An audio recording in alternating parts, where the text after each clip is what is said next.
Hello दोस्तों, क्या हाल है। तारीख आज 28 नवंबर, दिन मंगलवार, हिंदी तिथि प्रतिपदा, मार्ग से इस महीना शुरू हो गया कृष्ण पक्ष एकम। और आइए बात करते हैं आज के मुख्य समाचार में देश भर की तमाम बड़ी खबरों पर नजर डालते हैं। देखिए, पहली बड़ी खबर, चीन और पाकिस्तान की अब टेंशन बढ़ने वाली है क्योंकि 31 हंटर किलर प्रेडेटर ड्रोन खरीदने जा रहा हमारा भारत। अमेरिका से ये डील होगी और इसके अलावा भी इंडियन आर्मी की ताकत और बढ़ने वाली है। रक्षा खरीद परिषद की बैठक में 140 अटैक हेलीकॉप्टर खरीदने की मंजूरी भी मिल सकती है, ऐसी मीडिया रिपोर्ट्स हैं। साथ ही मेक इन इंडिया के तहत खरीदारी होगी। इंडियन आर्मी 200 नई माउंटेन होवित्जर तोप भी खरीदेगी। युद्धपोत इम्फाल भी अगले महीने नौसेना में शामिल होगा। रक्षा मंत्री राजनाथ सिंह इसका अनावरण करेंगे। और वहीं HAL के चेयरमैन ने भी ये कह दिया कि डेडलाइन से साल भर पहले 83 तेजस विमान डिलीवर कर दिए जाएंगे। नासिक में बन रही तीसरी प्रोडक्शन लाइन और इससे एक साल में 24 मार्क 1A विमान तैयार होंगे। तो ये कुछ इंडियन आर्मी की ताकत बढ़ाने को लेकर प्लानिंग चल रही है। और वहीं देखिए बड़ी खबर, गृह मंत्री अमित शाह पर टिप्पणी करने के मामले में राहुल गांधी को कोर्ट ने 16 दिसंबर को तलब किया। चलिए, भारत के लिए बड़ी शानदार खबर आई है। दुनिया की सबसे बड़ी रेटिंग एजेंसी ने भारत पर फिर से भरोसा जताया और भारत के ग्रोथ अनुमान को 6% से बढ़ाकर 6.5% कर दिया। 6.40% S&P की तरफ से। ये ग्लोबल रेटिंग एजेंसी है। इसने भारत के विकास दर के अनुमान को बढ़ाया है। वित्त वर्ष 2024 में इंडिया की GDP 6.4% रहने का अनुमान है। और इसके अलावा भारत मार्च तक ब्याज दरों में भी कटौती कर सकता है, लोन वगैरह की। बीते 5 सालों में भारत की इकोनॉमी का हाल क्या रहा, ये देख सकते हैं आप। 2020-21 के दौरान थोड़ा डाउनफॉल आया कोरोना पेंडेमिक वगैरह की वजह से, है ना। और अगली बड़ी खबर देखिए, भारत में पहली बार सरकारी जिला अस्पताल में किया गया किडनी ट्रांसप्लांट। आखिर कौन से राज्य ने ये उपलब्धि हासिल की, तो आपको बता दूं ये इतिहास केरल राज्य ने रचा है, जहां पहली बार किसी सरकारी जिला हॉस्पिटल में किडनी ट्रांसप्लांट का कार्य हुआ। जो काम बड़े बड़े महंगे प्राइवेट हॉस्पिटल में होते हैं ना, वो व्यवस्थाएं, वो सुविधाएं अब आपको जल्द ही देश भर के सरकारी अस्पतालों में मिलने लगेगी। इसकी शुरुआत हो चुकी है केरल राज्य से, है ना।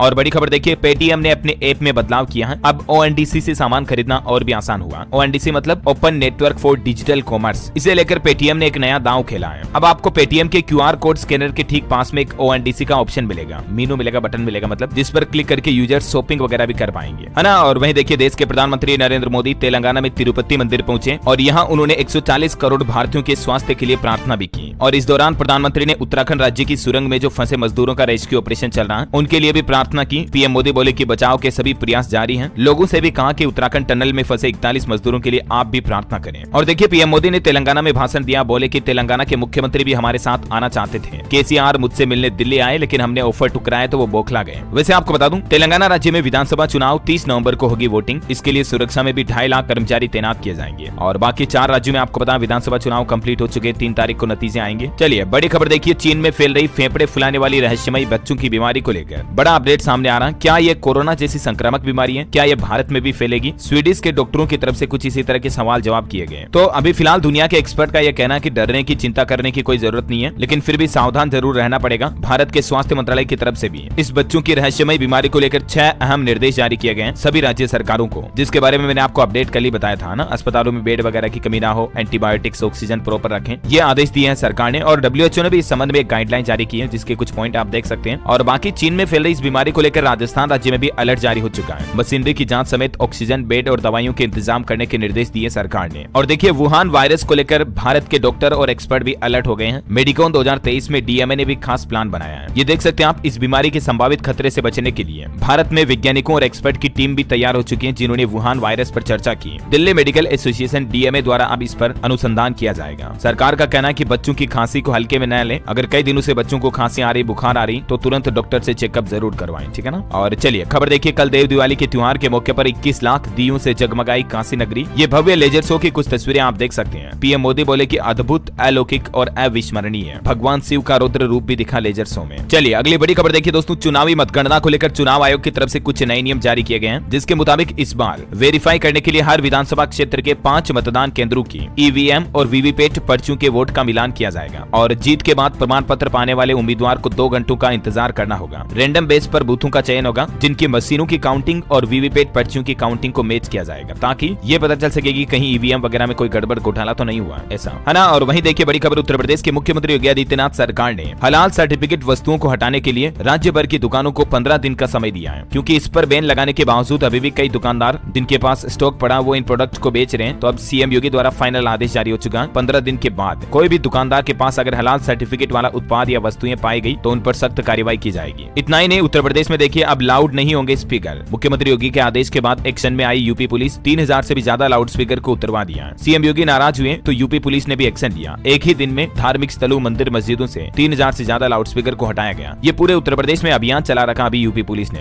देख सकते हैं आप कुछ तस्वीरें, कुछ जगहों की आवाज कम करवाई और बाकी ज्यादातर जगहों के लाउडस्पीकर हटा दिए गए। लखनऊ समेत उत्तर प्रदेश के कई जिलों में यूपी पुलिस ने ये बड़ा एक्शन लिया। और वहीं देखिए बड़ी खबर, हरियाणा सरकार की तरफ से भी बड़ी घोषणा कर दी है। हरियाणा राज्य में अब कैंसर मरीजों को 3000 रुपए हर महीना पेंशन दी जाएगी। हरियाणा के मुख्यमंत्री मनोहर लाल खट्टर सरकार की तरफ से कैंसर रोगियों को आर्थिक मदद देने के लिए ये ऐलान किया है। और बाकी जनवरी 2024 से सभी की पेंशन 3000 रुपए कर दी जाएगी। वृद्धावस्था, विधवा वगैरह सब तरह की पेंशन बढ़ जाएगी, जिसके बारे में जानकारी मैंने आपको पहले ही बता दी थी, है ना। अभी ये कैंसर मरीजों के लिए नया ऐलान किया है। और अगली बड़ी खबर देखिए, भारतीयों के लिए खुशखबरी है। थाईलैंड और श्रीलंका के बाद अब एक और देश ने बिना वीजा ट्रेवल करने की अनुमति दे दी है। जी हाँ, थाईलैंड श्रीलंका के बाद अब मलेशिया में भी भारतीयों को वीजा फ्री एंट्री मिलेगी। 1 दिसंबर से ये नई सुविधा मिलेगी। इसके तहत आप बिना वीजा के भी 1 महीना तक यानी 30 दिनों तक के लिए घूम पाएंगे। मलेशिया के प्रधानमंत्री अनवर इब्राहिम की तरफ से भारतीयों और चीनी नागरिकों के लिए यह घोषणा की गई है। वैसे हवाई यात्रियों के लिए भी बड़ी अच्छी खबर है। देखिए, एयरपोर्ट पर बाहर नहीं निकालना पड़ेगा आपका फोन, लैपटॉप वगैरह सामानों को जांच और चेक करवाने के लिए। और फिलहाल ये सुविधा दोस्तों बेंगलुरु एयरपोर्ट पर शुरू की गई है, जहां सिक्योरिटी चेकिंग सिस्टम को आसान किया गया है। और ऐसा सिस्टम लागू करने वाला ये भारत का पहला एयरपोर्ट भी बन चुका है ना। और वहीं देखिए, रेल यात्रियों के लिए रेलवे ने एक बार फिर से सूचना जारी की है। अगर आप ट्रेन में सफर करते दौरान गर्मा गर्म खाना मंगाना चाहते हैं ना, तो इसके लिए रेलवे ने व्हाट्सएप नंबर की सुविधा भी शुरू कर रखी है। रेल यात्री इस व्हाट्सएप नंबर पर मैसेज या कॉल करके फूड ऑर्डर कर सकते हैं। ये नंबर आप देख सकते हैं स्क्रीन पर। वैसे आप रेल मित्रा ऐप के जरिए भी चैट करके खाना ऑर्डर कर सकते हैं, ठीक है ना। और बड़ी खबर देखिए, शार्क टैंक के जैसे ही तमिलनाडु सरकार ने भी शुरू किया स्टार्टअप थमीजा रियलिटी टीवी शो। 200 करोड़ की फंडिंग का कमिटमेंट भी किया गवर्नमेंट ने। देश में बढ़ते स्टार्टअप और उद्यमियों को सपोर्ट करने के लिए चुनाव से पहले ये तमिलनाडु सरकार की तरफ से वाकई में अच्छा कदम उठाया गया। और बड़ी खबर आ रही दोस्तों, जनवरी से ही महंगी होगी मारुति, ऑडी और टाटा कंपनी की गाड़ियां। कंपनियों का कहना है कि इनपुट कॉस्ट बढ़ने के चलते ये रेटें बढ़ाने का फैसला लिया गया। और मारुति कंपनी तो तीसरी बार दाम बढ़ाने जा रही है इस साल। ऑडी की कारें जनवरी से आपको 2% महंगी मिलेगी। और इसी तरह से 1 जनवरी 2024 से मारुति सुजुकी वगैरह और भी कई कारें महंगी हो जाएगी। तो कहने का मतलब ये दोस्तों, अगर आप भी न्यू ईयर पर कार लाने का प्लान बना रहे हैं ना, तो आप जनवरी से पहले बुकिंग करवा ले, है ना। चलिए बड़ी खबर देखिए, मणिपुर के तांगखुल नगा संगठनों ने रैलियों पर रोक लगाई। कुकी संगठन ने सिलचर दीमापुर से इम्फाल को जोड़ने वाले हाईवे भी खोले। ये 12 दिन से बंद थे दोस्तों। कई महीनों से मणिपुर में अशांति थी, अब धीरे धीरे कानून व्यवस्था बहाल हो रही है। चलिए खबर है, हिमाचल प्रदेश में अब ट्रेकिंग पर फीस लगेगी। हर टूरिस्ट के लिए 200 रुपए एंट्री फीस देनी पड़ेगी। त्रिउंड ट्रेक पर एक दिन में 20 टेंट लगाने की ही परमिशन होगी। और बिहार राज्य में सरकारी अस्पतालों की टाइमिंग में भी बदलाव किया गया। अब सुबह 8 बजे से शुरू होगा रजिस्ट्रेशन। स्वास्थ्य विभाग ने ओपीडी सेवाओं को लेकर ये निर्देश दिया। ठंड के मौसम में बिहार में हॉस्पिटल अब जल्दी खुलेंगे। 8 बजे हॉस्पिटल ओपन हो जाएंगे, 9 बजे अस्पताल में डॉक्टरों को पहुंचना पड़ेगा। ठीक है, कुछ और टाइमिंग की डिटेल्स आप ये देख सकते हैं। और वहीं खबर देखिए दोस्तों, रामलला की आरती के लिए राजस्थान जोधपुर से 600 किलो घी भेजा गया। 11 रथों में 108 कलश घी के रखे गए, जिन्हें अयोध्या के लिए रवाना किया गया। 9 साल में ये घी जुटाया गया और इसका इस्तेमाल रामलला की प्राण प्रतिष्ठा के दौरान किया जाएगा। जनवरी में हवन, पूजन, दीपक वगैरह के लिए, है ना। ये देख सकते हैं आप कुछ तस्वीरें। घी के इन 108 कलशों को बैलगाड़ी में बैलों के द्वारा रथ में रवाना किया गया। 22 बैल खींच रहे हैं 11 रथ। चलिए बड़ी खबर है, न्यूजीलैंड में तंबाकू और सिगरेट पर लगे बैन को हटाएगी सरकार। इससे लोगों को टैक्स में राहत मिलेगी। 2022 में पिछले साल ही न्यूजीलैंड सरकार ने कानून पास किया था तंबाकू, सिगरेट, गुटखा वगैरह इन पर बैन लगाने का। लेकिन अब न्यूजीलैंड में युवा भी धूम्रपान कर सकेंगे, क्योंकि 1 साल भी नहीं टिका कानून। सरकार वापस अपना फैसला बदलने जा रही है। देखिए जरा। चलिए खबर देखिए आप, हरियाणा के नन्हे मयंक ने केबीसी में जीते 1 करोड़ रुपए। खुद मुख्यमंत्री मनोहर लाल खट्टर ने फोन करके मयंक को बधाई भी दी। अच्छा, इससे भी बड़ी हैरानी की बात पता है क्या? अभी इनकी उम्र सिर्फ 8 साल है यार। मतलब इस बच्चे की उम्र देखिए, 8 साल की उम्र में केबीसी में 1 करोड़ रुपए जीते। 8वीं कक्षा में पढ़ते हैं ये, लेकिन होशियार है, होनहार है बचपन से ही, तो इनका प्रमोशन हो गया कक्षाओं में भी। वाकई में मेनी कांग्रेचुलेशन मयंक को। हरियाणा के महेंद्रगढ़ के रहने वाले हैं। और अगली बड़ी खबर देखिए, पंजाब सरकार ने बुजुर्गों को तोहफा दिया है। निःशुल्क तीर्थ यात्रा योजना की शुरुआत हो चुकी है पंजाब में। गुरु नानक देव जी की जयंती थी कल, आपको पता होगा। इस मौके पर पंजाब सरकार की तरफ से ये योजना शुरू की गई। जैसे दिल्ली में अरविंद केजरीवाल सरकार द्वारा चलाई जाती है ना योजना, ठीक वैसे ही ये पंजाब में भी शुरू हो चुकी है। अमृतसर से नांदेड़ के लिए रवाना भी हुए श्रद्धालु। धूरी में केजरीवाल और मुख्यमंत्री भगवंत मान ने हरी झंडी दिखाकर बसों को रवाना किया। ये कुछ तस्वीरें देख सकते हैं। ओके, और अगली बड़ी खबर देखिए, ई कॉमर्स के जरिए हमारे देश में छोटे छोटे उद्यमी भी अब निर्यात यानी कि एक्सपोर्ट कर पाएंगे। सरकार की तरफ से नियमों को आसान बनाने का प्लान बनाया गया। अगले 6 सालों में 200 अरब डॉलर के व्यापार की उम्मीद है एक्सपोर्ट के जरिए। झारखंड सरकार की एक नई पहल देखिए, पेड़ लगाओ फ्री बिजली पाओ। इस योजना का लाभ लेने के लिए कुछ नियम और शर्तों का पालन करना होगा। दरअसल झारखंड सरकार शहरी क्षेत्रों में पौधारोपण को बढ़ावा देने के लिए ये नई योजना लेकर आई है, जिसमें प्रति वृक्ष 5 यूनिट मुफ्त बिजली मिलेगी। अगर आप एक पौधा लगाओगे तो आपको 5 यूनिट फ्री बिजली मिलेगी। हालांकि इसके बारे में कुछ शर्तें आप देख सकते हैं स्क्रीन पर। चलिए बड़ी खबर है, बिहार में ईद और बकरीद के मौके पर स्कूलों में 3 दिन की छुट्टियों की घोषणा कर दी है। हालांकि रक्षाबंधन और तीज पर अवकाश नहीं रखने से लोग बाग नाराज भी नजर आए बिहार की नीतीश सरकार से। दरअसल बिहार गवर्नमेंट ने साल 2024 की छुट्टियों का कैलेंडर जारी किया और इसमें कुछ त्योहारों पर छुट्टियां दी गई है। ये देख सकते हैं ईद के मौके पर कब कब हॉलीडे रहेगा। चलिए खबर है, 8 दिसंबर को उत्तराखंड देहरादून आएंगे प्रधानमंत्री नरेंद्र मोदी अगले महीने। यहाँ महानिवेशक सम्मेलन का उद्घाटन करेंगे। बड़ी खबर देखिए, हरियाणा में प्रदेश के 11 जिलों में 8 जनवरी से वयस्कों को लगेगा BCG का टीका। घर घर जाकर लोगों का सर्वे किया जाएगा। 18 से 60 साल तक की उम्र के चुनिंदा लोगों को ये टीका लगाया जाएगा। अभी तक ये टीका टीबी रोकने के लिए सिर्फ बच्चों को लगाया जाता था, लेकिन अब वयस्क लोगों को भी हरियाणा में टीबी की रोकथाम के लिए सरकार ये अभियान चलाकर टीका लगाएगी, है ना। इसके लिए हर गाँव में पोलियो बूथ के जैसे ही शिविर लगाए जाएंगे। वहीं हरियाणा की मनोहर लाल खट्टर सरकार का एक और बड़ा फैसला देखिए, चुनावी दांव चला है। हरियाणा गवर्नमेंट ने पिछड़ा वर्ग की 6 जातियों को अनुसूचित जाति में शामिल कर लिया है। अनुसूचित जाति यानी शेड्यूल कास्ट में, मतलब OBC की 6 जातियों को SC में शामिल कर लिया है। वो कौन कौन सी जातियां, जिनके नाम भी आप देख सकते हैं, अहेरिया, अहेरी, हेरी, हरी, तूरी या थोरी, राय और सिख जातियों को हरियाणा सरकार की तरफ से ये कैटेगरी में बदलाव करने का फैसला किया है। यानी अब इन जातियों के लोगों को आरक्षण का ज्यादा फायदा मिलेगा। चलिए बड़ी खबर देखिए, देश की वित्त मंत्री निर्मला सीतारमण ने व्यापारियों और निवेशकों को सांत्वना देते हुए कहा कि घबराने की जरूरत नहीं है, अच्छे बहुमत के साथ वापस आएंगे PM मोदी, जिससे देश में कारोबारियों के लिए माहौल और सुधरेगा। चलिए व्हाट्सएप पर अपडेट आ रहा दोस्तों, डेस्कटॉप पर फिर से लौटा प्राइवेसी फीचर। अब आप व्हाट्सएप के डेस्कटॉप ऐप के जरिए भी व्यू वंस के फोटो और वीडियो भेज पाएंगे, जिन्हें एक ही बार देखा जा सकता है ना, उस तरह के प्राइवेसी फोटो वीडियो भेज पाएंगे डेस्कटॉप के जरिए भी। अच्छा, इसके अलावा भी व्हाट्सएप एक और नया फीचर टेस्ट कर रहा है, जिसमें यूजर्स चैट बॉक्स में ही देख सकेंगे किसी भी कॉन्टेक्ट का स्टेटस। जैसे स्टेटस पर अगर कोई टेक्स्ट लाइन लगा रखी है ना, तो वो आपको चैटिंग करते दौरान उस बंदे के नाम के नीचे दिख जाएगी, जैसे ये स्टेटस की लाइन दिख रही है ना, वैसे ही। तो ये कुछ नए अपडेट जल्दी आपको व्हाट्सएप में देखने मिलेंगे। चलिए बड़ी खबर देखिए, टाटा कंपनी का मेगा प्लान, अब आपके हाथ में होगा भारत का आईफोन। 28,000 लोगों को नौकरी भी मिलेगी। दरअसल भारत ने चीन को झटका देने की पूरी तैयारी कर ली है और इसी के तहत अब भारत में Tata group made in India iPhone बनाने जा रहा है और इसके लिए टाटा कंपनी ने मास्टर प्लान भी तैयार कर लिया। कंपनी का दावा है कि जल्द ही 28,000 लोगों को, युवाओं को नौकरी भी मिलेगी इस नए मेगा प्लान से। और वहीं दोस्तों, आज प्रधानमंत्री आवास पर कैबिनेट और मंत्रिपरिषद की बैठक भी होगी। देखते हैं इस बैठक में क्या कुछ बड़े फैसले लिए जाते हैं। जो भी अपडेट आएगा मैं आपको बता दूंगा। और चलिए फिलहाल खबरों में आगे बढ़े इससे पहले आज के मौसम समाचार पर नजर डाल लेते हैं। देखिए, इस सप्ताह के अंत तक देश भर में ठंड बढ़ जाएगी। अगले 24 घंटों के दौरान मध्य प्रदेश, राजस्थान, महाराष्ट्र और गुजरात में भी भारी बारिश के आसार हैं। गुजरात के तो कई जिलों में ऑरेंज और येलो अलर्ट जारी कर रखा मौसम विभाग ने। बेमौसम बारिश और बिजली गिरने से अब तक राज्य में 27 लोगों की जान चली गई। किसानों की फसलों को भी भारी नुकसान हुआ। और दोस्तों, मौसम वैज्ञानिकों की भी चेतावनी है कि अभी इस बेमौसम बारिश में बिजली बहुत ज्यादा गिरती है, इसलिए आप सावधान रहें, सतर्क रहें, ठीक है ना। राजस्थान में 2 इंच से ज्यादा बरसात हुई। बाड़मेर में सबसे ज्यादा 60 mm पानी बरसा। मध्य प्रदेश, भोपाल, इंदौर की ये तस्वीरें देखिए। 14 जिलों में बारिश चल रही है MP में अभी, और अगले 3-4 दिन मौसम ऐसा ही रहेगा। हरियाणा में भी बदला मौसम, 6 जिलों में बारिश का अलर्ट। ठंड और ज्यादा बढ़ेगी हवाओं के चलते। बिहार में दिसंबर के पहले सप्ताह में सर्दी बढ़ेगी। अभी कोहरे और धुंध के चलते ठंड का एहसास हो रहा है। पटना से देखिए 12 तो फ्लाइट्स भी लेट रही। सिर्फ पटना से नहीं बल्कि देखिए राजधानी दिल्ली वगैरह में ये मौसम खराब होने के चलते लगभग 16 फ्लाइट्स को डाइवर्ट करना पड़ा। और उत्तर प्रदेश में देखिए आगरा और झांसी में बूंदाबांदी हुई। यूपी के 21 शहरों में बारिश को लेकर अलर्ट जारी। लखनऊ और वाराणसी में भी बादल छाए। अगले 5 दिन ऐसा ही रहेगा मौसम। उत्तराखंड में बारिश और बर्फबारी की चेतावनी। 3 दिन बारिश और बर्फबारी का येलो अलर्ट है। टनल ऑपरेशन में भी बाधा आ सकती है। कुल मिलाकर मौसम विभाग का कहना है कि महाराष्ट्र, राजस्थान समेत देश के कई राज्यों में तेज बारिश का अलर्ट है। स्काईमेड वेदर की रिपोर्ट के मुताबिक अगले 24 घंटों के दौरान मौसम की संभावित गतिविधियां क्या रह सकती हैं, कुछ और डिटेल्स आप देख सकते हैं स्क्रीन पर। ओके, और चलिए आगे बढ़ते खबरों में। देखिए आप, उत्तराखंड में उत्तरकाशी में जो टनल रेस्क्यू ऑपरेशन चल रहा है उस पर लेटेस्ट अपडेट आ रहा। 31 मीटर तक वर्टिकल ड्रिलिंग भी पूरी हो चुकी है। मतलब जैसे बोरिंग की जाती है ना, वैसे अब खड़ा बड़ा होल किया जा रहा। लेकिन अब इस मामले में कुदरती कहर का खौफ दिख रहा है। वजह ये दोस्तों की आज भी टनल रेस्क्यू के दौरान बारिश और ओले गिरने की संभावना है। हाथ से ड्रिलिंग कर 0.9 मीटर पाइप डाला गया। PM मोदी बोले कि मजदूरों के लिए सभी लोग प्रार्थना करें। अपनी जिंदगी दांव पर लगाने वाले टनल के मजदूरों का हाल देखिए जरा। 12 घंटे की शिफ्ट होती है इनके काम करने की। 1 किलोमीटर दूर इनके लिए फोन नेटवर्क है और इनकी सैलरी के अलावा सिर्फ 3,000 रुपए में इन्हें महीना काटना पड़ता है। और वहीं इजराइल हमास जंग पर कुछ लेटेस्ट अपडेट आ रहे। देखिए, हमास और इजराइल की जंग का संघर्ष विराम 2 दिन तक के लिए बढ़ाया गया। कतर ने यह बड़ा दावा किया कि युद्ध में अब तक 15,000 से ज्यादा लोगों की जान जा चुकी है। बहरहाल फिलहाल सीज फायर 2 दिन तक बढ़ चुका है। अभी 20 और बंधक और 60 फिलिस्तीनी कैदियों को रिहा करने पर दोनों तरफ से सहमति बनी। और वहीं खबर है कि इजराइल और गाजा पट्टी में स्टारलिंक के जरिए इंटरनेट कनेक्शन देंगे एलोन मस्क। इजरायली सरकार के साथ एक एग्रीमेंट भी साइन किया है। राष्ट्रपति इसाक हर्जोग से भी मुलाकात करेंगे जल्द ही एलोन मस्क। और वहीं अब बड़ी खबर आ रही कि जंग को खत्म करना चाहता है हमास। थोड़ी देर में 11 और बंधकों को आजाद करेंगे ये। और इजराइल के सपोर्ट में आते हुए एलोन मस्क ने कहा कि हत्यारों का खात्मा होना जरूरी है। उन्होंने कहा कि जंग के बाद गाजा को अच्छा भविष्य देने में मैं मदद करना चाहूंगा, है ना। और अगली बड़ी खबर देखिए, RSS प्रमुख मोहन भागवत बोले कि भारत तो हिंदू राष्ट्र पहले से ही है, बस इसे पहचानने की जरूरत है। इस पर राजनीति नहीं करनी चाहिए। उन्होंने कहा कि धार्मिक मान्यता कोई भी हो, सबसे ऊपर सबसे पहले हमारा भारत है। आपस में भेदभाव नहीं होना चाहिए। और बड़ी खबर है, हरियाणा में 15 दिसंबर से शीतकालीन सत्र शुरू होगा। CM मनोहर लाल खट्टर की कैबिनेट मीटिंग में ये बड़ा फैसला लिया गया। 3 दिन तक चलेगा ये शीतकालीन सत्र। और कैंसर मरीजों के लिए मैंने आपको बताया 3,000 पेंशन कर दी इसके बारे में पहले। और बड़ी खबर देखिए, हरियाणा में फ्री एजुकेशन पर अरविंद केजरीवाल ने भी सवाल उठाया और CM से कहा कि सिर्फ 1,80,000 इनकम वालों को ही क्यों, सभी को फ्री शिक्षा मिलनी चाहिए। नहीं है। ये देख सकते हैं केजरीवाल ने ट्वीट भी किया मनोहर लाल को मेंशन करते हुए। दरअसल कल ही आपको बताओगा हरियाणा के मुख्यमंत्री ने घोषणा की थी ना कि राज्य की ऐसी बेटियों और लड़कियों को कॉलेज में भी, प्राइवेट कॉलेजों में भी फ्री शिक्षा मिलेगी जिनके परिवार की सालाना आय 1,80,000 है। तो इस घोषणा पर अब राजनीति शुरू हो चुकी है, देख सकते हैं आप। और एक फैसला देखिए हरियाणा गवर्नमेंट का, राज्य में होगी फिंगरप्रिंट विशेषज्ञों की तैनाती। Mobile forensic science unit upgrade करेगा SCRB, जिससे क्रिमिनल्स अपराधियों को पकड़ना और आसान होगा। और वहीं आज से 70 दिन तक मथुरा भिवानी ट्रेन आंशिक रूप से रद्द रहेगी, कुछ ट्रेनें परिवर्तित मार्ग पर चलेगी। और खबर देखिए बिहार में जातीय गणना की तरह शराबबंदी का भी सर्वे करवाएगी नीतीश सरकार। मुख्यमंत्री बोले कि हर घर जाकर पूछिए कितने लोग शराबबंदी चाहते हैं और कितने नहीं। वैसे बिहार में अगले महीने से प्राइवेट स्कूलों में मिलेंगे LKG एडमिशन फॉर्म भी। संत जेवियर्स में 15 दिसंबर से होगा नामांकन। बिहार की राजधानी में ये एजुकेशन फॉर्म को लेकर अपडेट देख सकते हैं आप। और वहीं बिहार सरकार ने राज्य में पल्स पोलियो अभियान की भी शुरुआत कर दी है। आज से 2 दिसंबर तक बच्चों को फ्री में पोलियो की दवा पिलाई जाएगी। शहर से लेकर गाँव-गाँव तक स्वास्थ्य कर्मी जाएंगे, बच्चों को पोलियो की दवा पिलाएंगे।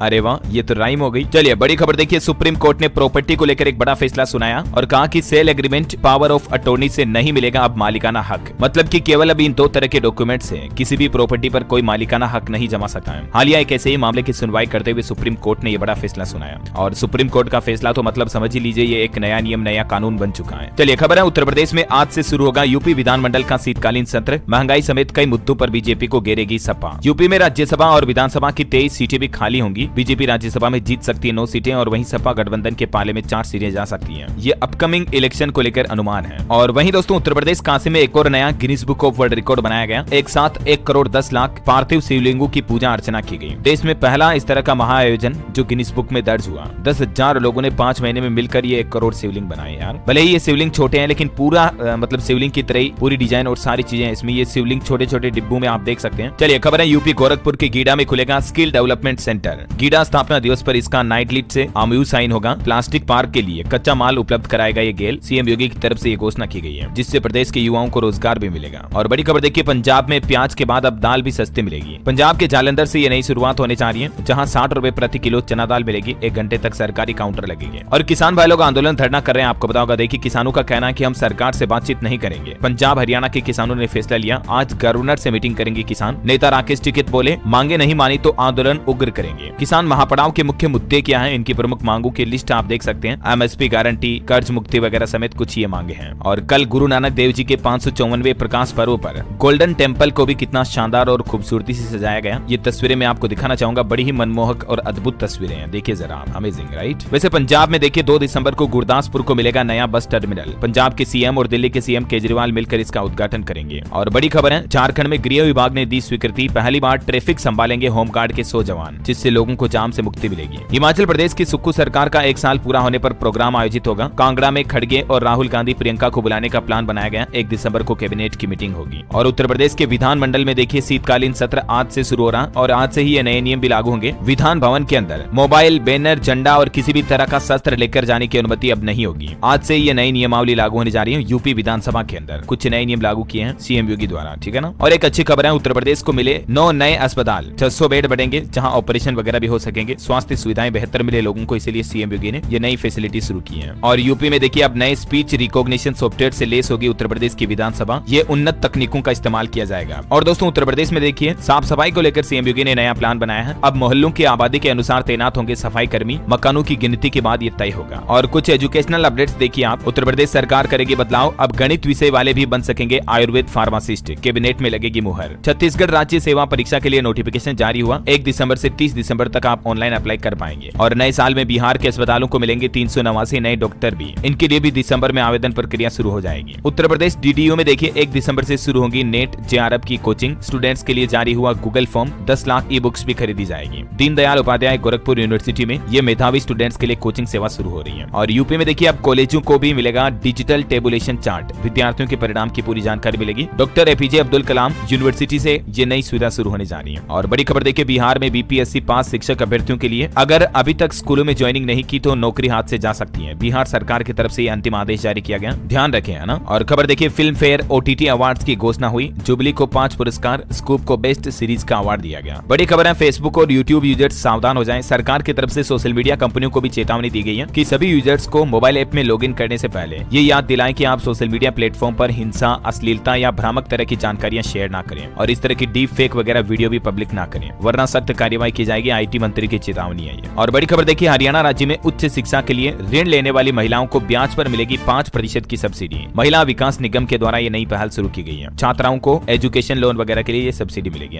हरियाणा सरकार के कुछ और अपडेट देखिए दोस्तों फटाफट से। 21 जिलों के 6207 गाँव को हाई स्पीड इंटरनेट सेवा मिलेगी। इसके लिए हरियाणा सरकार के ग्रिड विभाग और बीएसएनएल के साथ एक एमओयू साइन हुआ है। और वहीं हरियाणा राज्य के लोग अब घर बैठे फैमिली आईडी कार्ड में कोई गड़बड़ी है तो उसे ठीक कर पाएंगे। सरकार की तरफ से इसे लेकर ये पोर्टल भी लॉन्च कर दिया गया। और हरियाणा विद्युत नियामक आयोग ने बदले नियम। बिजली मीटर के लिए अब नहीं देना होगा मालिकाना हक का प्रमाण पत्र, यानी आप किराए वगैरह पर भी कहीं प्रॉपर्टी में रह रहे हैं ना तो भी आप बिजली कनेक्शन ले पाएंगे। चलिए खबर है दोस्तों, 8वीं से लेकर पीजी पास तक सबको मिलेगी नौकरी। उत्तराखंड के इस शहर में 29 नवंबर को कल रोजगार मेले का आयोजन हो रहा है उत्तराखंड के श्रीनगर गढ़वाल में। ठीक है, बेरोजगार युवा यहाँ जा सकते हैं। 8वीं 10वीं 12वीं पास सभी के लिए कंपनियां नौकरियों की वैकेंसी लाएगी। और खबर देखिए, शिवसेना नेता आदित्य ठाकरे ने मथुरा में 500 साल पुराने पुनर्निर्मित मंदिर का उद्घाटन किया। बिहार में मैट्रिक के अंकों के आधार पर बनेगी बस लाभुकों की वरीयता सूची। 5 लाख का अनुदान भी मिलेगा। बिहार के नीतीश सरकार की तरफ से ये नई योजना शुरू की जा रही है। जानकारी ज्यादा आप देख सकते हैं स्क्रीन पर इस बारे में। और खबर देखिए, खुशखबरी, झारखंड की इस योजना में अब जनरल के बच्चों को भी मिलेगा SC ST OBC वाला लाभ। दरअसल पहले SC ST OBC के अल्पसंख्यक बच्चों को साइकिल के लिए ज्यादा पैसे मिलते थे, जबकि सामान्य वर्ग जनरल के जो छात्र उन्हें कम पैसे दिए जाते थे। लेकिन सरकार अब इस भेदभाव को खत्म करने जा रही है। अब साइकिल के लिए छात्र छात्राओं को 45 रुपए मिलेंगे, फिर चाहे वो किसी भी कैटेगरी का हो, ऐसा है ना। और बड़ी खबर देखिए, बिहार में सरकारी भवनों पर लगेगा सोलर पैनल। सौर ऊर्जा से होगी आपूर्ति। प्रथम फेज में 110 सरकारी भवनों को किया गया चिन्हित। वहीं बिहार में प्रदूषण नियंत्रित आखिर कैसे होगा? आंकड़ा देखिए जरा आप, 1000 से ज्यादा तो डीजल गाड़ियां चल रही स्कूली बसों के रूप में सिर्फ, और तभी तो हवा जहरीली हो रही है। 2 साल में CNG में कन्वर्ट नहीं किया, आदेश जारी हो चुका, उसके बावजूद स्कूली बसों को। हिमाचल प्रदेश में अब निजी वाहनों के लिए होगी 1 नंबर की नीलामी। 4 दिसंबर से ये नीलामी शुरू होगी। परिवहन विभाग ने 1000 करोड़ राजस्व का लक्ष्य रखा है। ऑटो इंडस्ट्री से खबर है, सिंपल एनर्जी 15 दिसंबर को लॉन्च करेगी अपना सस्ता इलेक्ट्रिक स्कूटर। और खबर है, भारत में 13,000 करोड़ से ज्यादा का निवेश करेगी फॉक्सकॉन कंपनी। कंस्ट्रक्शन प्रोजेक्ट के लिए निवेश की प्लानिंग कर रही है। और वहीं एक बड़ी चौंकाने वाली रिपोर्ट आ रही कि समुद्र के अंदर सीक्रेट टनल बना सकते हैं रूस और चीन। रिपोर्ट में ये खुलासा हुआ, 17 किलोमीटर लंबी सुरंग रूस को क्रीमिया से जोड़ेगी। वहीं देखिए, देश की सुरक्षा के लिए और भी सैटेलाइट करते रहेंगे लॉन्च। US और साउथ कोरिया की चेतावनी पर भड़का नॉर्थ कोरिया। और खबर आ रही है, हमारे पड़ोसी देश पाकिस्तान में आटा, दाल, चावल सब कुछ महंगा हो रहा। अब हालात ये हो रहे, लोगों के खाने तक के लाले पड़ रहे हैं। महंगाई चरम पर आ गई है। पाकिस्तान की मुद्रास्फीति 16 नवंबर को बढ़कर 40% के पार चली गई थी। अभी पाकिस्तान मुल्क और ज्यादा मुश्किल में है। खाने पीने की चीजों के साथ साथ हर सामान महंगा हो गया, जैसी करनी वैसी भरनी कुल मिलाकर। और खबर देखिए, यूपी लखनऊ की बेटी ने जीता कोरिया स्टूडेंट यूनियन इलेक्शन। आनिया बनी Korea advance institute of science and technology की छात्र संघ अध्यक्ष। और अंत में दोस्तों आज के राशिफल पर नजर डाल लेते हैं। देखिए, वृष और वृश्चिक राशि वालों की इनकम बढ़ने के योग हैं। कुंभ राशि वालों को परेशानियों से आज राहत मिल सकती है। कर्क राशि के लोगों के रिश्तों में सुधार होगा। तुला राशि के लोग व्यर्थ खर्च से बचें वरना दिक्कतें बढ़ सकती है ना। और दोस्तों आप मुझे कमेंट करके बताइए कि एक करंट अफेयर्स का जनरल नॉलेज का क्वेश्चन है, बॉलीवुड एक्टर अजय देवगन के साथ रनवे 34 फिल्म में किस यूट्यूबर ने काम किया था? बीबी की वाइन्स यानी कि भुवन भाम ने, या कैरी मिनाटी ने, आशीष चंचलानी ने, या एल्विश यादव ने? ABCD which is right option, let me know in the comment box. सही जवाब देने वाले लोगों को रैंडमली सेलेक्ट होने पर DLS न्यूज टीम की तरफ से एक सरप्राइज गिफ्ट जीतने का मौका मिलेगा। और इसी के साथ ही अगर आपको वीडियो अच्छा लगा तो इसे लाइक करना, शेयर करना, DLS न्यूज चैनल को सब्सक्राइब करके बेल आइकन जरूर दबा दीजिएगा ऐसी इन्फॉर्मेटिव जानकारियां रोजाना देखते रहने के लिए। जय हिंद, जय भारत, वंदे मातरम।